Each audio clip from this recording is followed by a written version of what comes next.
Hello. नूर मोहम्मद आजाद, हमारी लड़ाई तुम्हारे साथ नहीं बल्कि तुम्हारी सरकार के साथ है।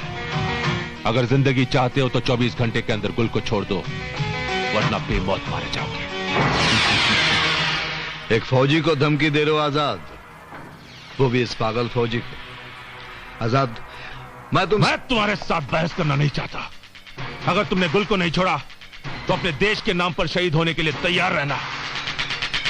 मैं तुमसे मिलकर कुछ बात करना चाहता हूं। बात करना चाहते हो या मेरा सीना अपनी गोलियों से छलनी करना चाहते हो? मैं तुम लोगों की चाल को अच्छी तरह से समझता हूं तूफान। मुझे तुमसे मिलने में कोई दिलचस्पी नहीं, समझे? तुम मुझे गलत समझ रहे हो आजाद। हिंसा के सहारे आज तक किसी भी समस्या का समाधान नहीं हुआ। मैं एक फौजी नहीं बल्कि एक नागरिक की हैसियत से तुमसे मिलना चाहता हूं और तुम्हें यकीन दिलाता हूं मैं अकेले आऊंगा और निहत्ते आऊंगा। ठीक है, लेकिन एक बात याद रखना, अगर जरा भी होशियारी करने की कोशिश की तो इसका अंजाम इतना खतरनाक होगा कि तुम सोच भी नहीं सकते। मुलाकात की जगह और वक्त मैं तुम्हें बताऊंगा।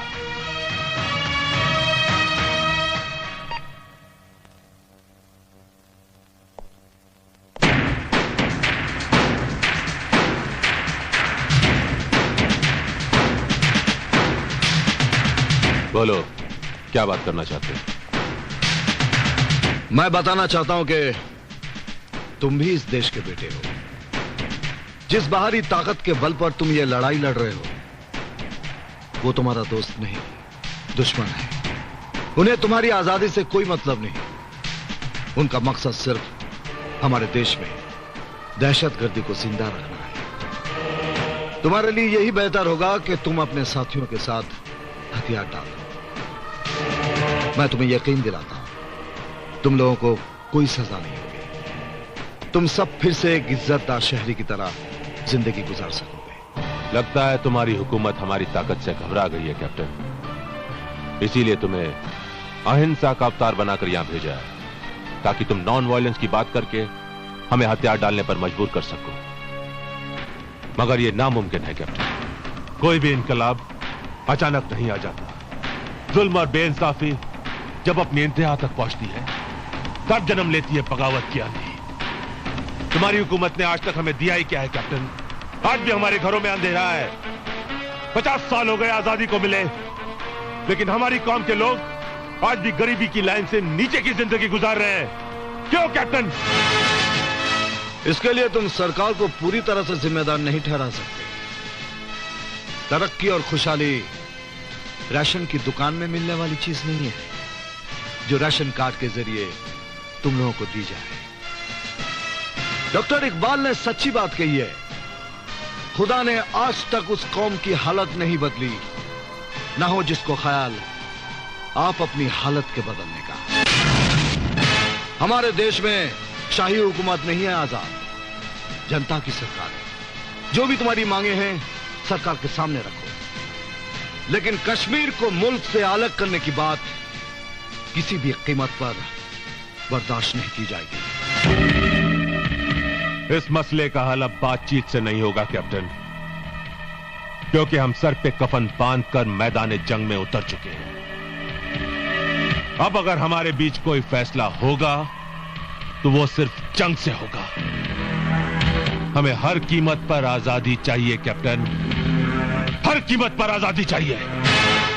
आजाद, इस वक्त मैं एक हिंदुस्तानी ऑफिसर नहीं, एक भाई की हैसियत से समझा रहा हूं।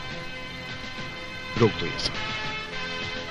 मैदान जंग में आकर हमारा मुकाबला तो वो पाकिस्तान भी नहीं कर सकता जिसके हाथों की कठपुतली हो तुम। फिर तुम और तुम्हारी ये चंद साथियों की औकाती क्या है? एक बागी जब अपने दिलो दिमाग में इनकलाब की आग लेकर उठ खड़ा होता है ना कैप्टन, तो बड़ी से बड़ी हुकूमत को उसके सामने झुकना पड़ता है। तुम्हारी सरकार भी झुकेगी और देश का यह हिस्सा जो हमारा है उसे तुम लोगों को हमारे हवाले करना ही पड़ेगा। यह जंग तो अब उस दिन खत्म होगी जिस दिन इस सरजमीन पर हमारा अपना कौमी परचम लहराएगा। वो दिन कभी नहीं आएगा आजाद। अगर तुमने कोई कौमी परचम बना लिया है तो उसे कफन समझकर संभाल कर रखना, और जाके उन्हें भी बता देना जो तुम्हारे पीछे हैं कि भारत की इस धरती पर तिरंगा के सिवाय अब कोई झंडा कभी नहीं लहराएगा। और एक बात कान खोलकर सुन लो, शहीदों के खून से बना यह तिरंगा भारत मां के सर का आंचल है। इस आंचल के साए में रहोगे तो जिंदगी रहेगी, वरना इस तरह मिटा दिए जाओगे कि तुम्हारी दास्तां तक भी ना होगी दास्तानों में।